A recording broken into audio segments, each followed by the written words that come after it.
If you could just talk about what you thought was the difference in the game. Yeah, it was sort of a who could outlast the other team. You know, you knew it was going to be a 60-minute game, and part of me thought it was going to go longer than that. But you know, our guys in the fourth quarter really dug deep. You know, we started feeling like we found a few answers on defense in the third quarter, and you know that fed our ability to clear the ball, and we just sort of stuck to the game plan really offensively once we got the ball and just chipped away. When they were up 8-7, I thought that was a huge turning point in that eighth goal because we had been chipping away for a while. So you know, just a lot of small mini games was pretty impressive. What did you talk to your players about between the third and fourth quarter? You know, it honestly wasn't a whole lot tactically. We didn't have the ball a lot in the third quarter. I thought Williams did a great job of sort of keeping the ball away from us. You know, defensively, we wanted to make sure we had really good second slides, and wanted to make sure that we weren't afraid to have a first slide. You know, I think they've got some really big shooters, and you know, we were a little bit unorganized defensively in the third quarter in terms of getting a hot slide, and so it was sort of just, let's make sure we get a hot slide, let's make sure we get a two, and the guys on the field really started communicating. And again, you know, offensively, you know, we stuck to the game plan in terms of, you know, dodging and throwing two passes, and you know, just came up with some really big shots in that fourth. You talked about the defense. You scored 12 goals in a game against Williams. I got to think, in a normal day, you're not expecting 12 goals to be enough to win. Yeah, which talks about your defense. You know, Yeah, they did. Our defense was fantastic today. You know, it's funny, we didn't have a great day of practice defensively yesterday, which just goes to show you who the heck knows what practice does this time of year. But you know, we did feel pretty confident in our one-on-one matchups defensively. You know, certainly took even another step from our second Williams game. You know, the first they score 13, the second they score 11, and now this one we sort of took that last step to keep them down. And you know, I didn't have too many expectations, but I wouldn't have been surprised if it was 13-12. You know, final. You talked Friday about how big of a part Colin was going to play in the offensive game plan. 3 goals, 2 assists for him today. What did Colin do so well to kind of make a difference for you guys offensively? Yeah, I mean, more than just manage the game. You know, I think he scored in big moments. He was not afraid to take shots in unsettled, which, you know, is a challenge when you're trying to play at pace and sort of manage the pace. Sometimes you pull shots out, and that one that he hit in the third quarter, maybe our seventh goal, I thought was a really important one. So, you know, one of the most dynamic attackmen in the country, you know, and picked up the slack today and really led us offensively. You know, surprised? Not at all. Impressed? Certainly. For you guys to come out and take that 4-0 lead, how much confidence that they give you, particularly with how the first 2 games when they kind of gain that big lead early? It was nice to be up. It was also really nice to not be in the penalty box. You know, I thought that was as big of a deal for us in terms of gaining confidence as anything. You know, going up was great, but you knew they were going to have a fight. They're a great lacrosse team. You knew they were going to fight, and so it was 4-0. I wasn't expecting it to turn into 8-0. I can tell you that. I was expecting them to put a fight back on us, and they certainly did. So it was really nice to start well, but again, I think that fourth quarter to me was more impressive than the start. Hey, Colin, did you all talk during the week at all about, you know, or in the days leading up to this game, the third game between 2 rivals, you know, and they had won the first 2, or was it more they were just the next team, you know, in the way to Philadelphia?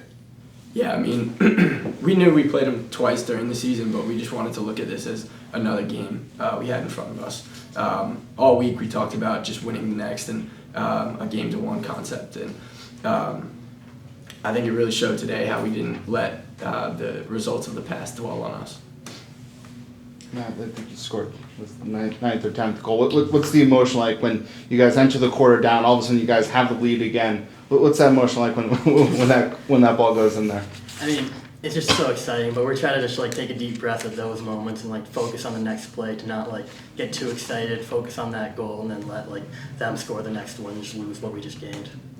For any of you guys, I mean, the resiliency of this team to go up 4-0, to kind of have the lead, and all of a sudden Williams takes the lead, and to come back with the fourth quarter you guys have. What does that say, I guess, about the resiliency you guys have as a team? I just say we believe in one another, and no matter who has the lead, we're just focused on the next play, the next outcome, and in the end, we believed in one another and got the job done.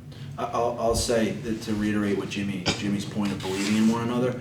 You know, we've sort of run the gamut of injuries this year, and you know this is a 45-person deep team, right? I mean, we've had different long sticks, we've had different face-off guys, we've had different goalies, you know, and there isn't a sense of panic no matter who's on the field. I mean, I can think of a couple guys who haven't played a whole lot for us this year who made giant plays off the wing, you know, for us, you know, late in that fourth quarter. They believe that whoever's out there can get it done. So, Jimmy, what was key for you guys defensively to shut them out in the fourth quarter and kind of allow the offense to extend that lead there?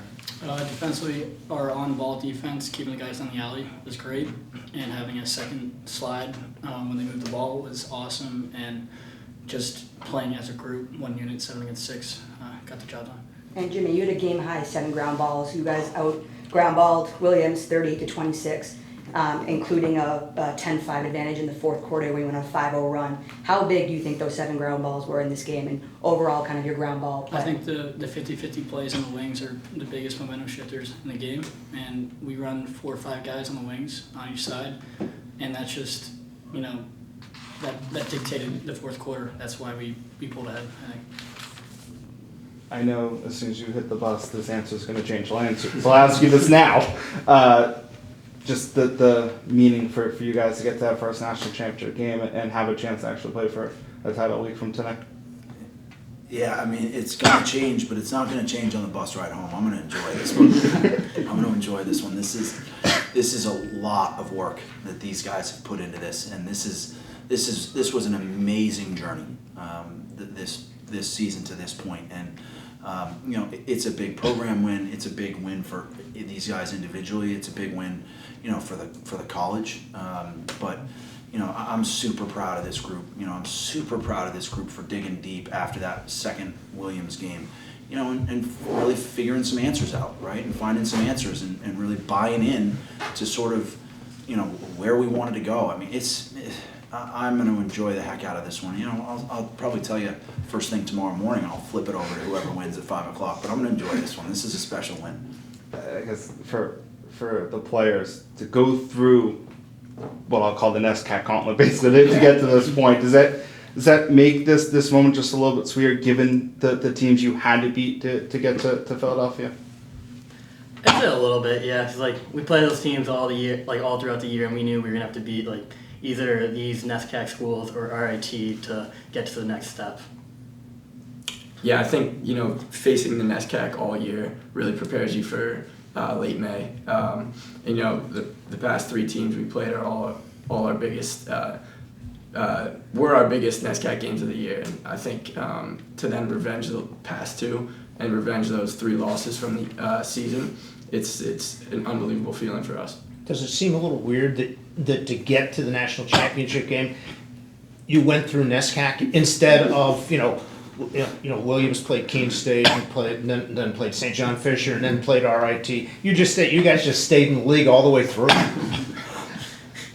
Yeah, I mean, that bracket comes out, and you know, the NCAA committee, you know, does a pretty good job. They do the best they can, but you know, I think there's some room to grow in terms of that NCAA committee shifting it up a little bit. It's certainly convenient to keep all the NESCACs in one bracket. I think Williams, you know, really got to enjoy playing other teams. That's the beauty of the NCAA tournament, as far as I'm concerned, is the guys getting a different experience versus, you know, NESCAC teams. And so when that bracket came out, honestly, you're just sort of like, oh, that next game might be a NESCAC, or that next game might be a NESCAC. But you know, it was, you know, certainly a one at a time deal. But looking back on it from my perspective, it does make it really sweet that you've had to beat some great lacrosse teams, and you know, I think the North's really, really strong, and the NESCAC is certainly, you know, one of the best leagues in the country. So you know, we'll see on Sunday. Congratulations, guys. Thank you very much.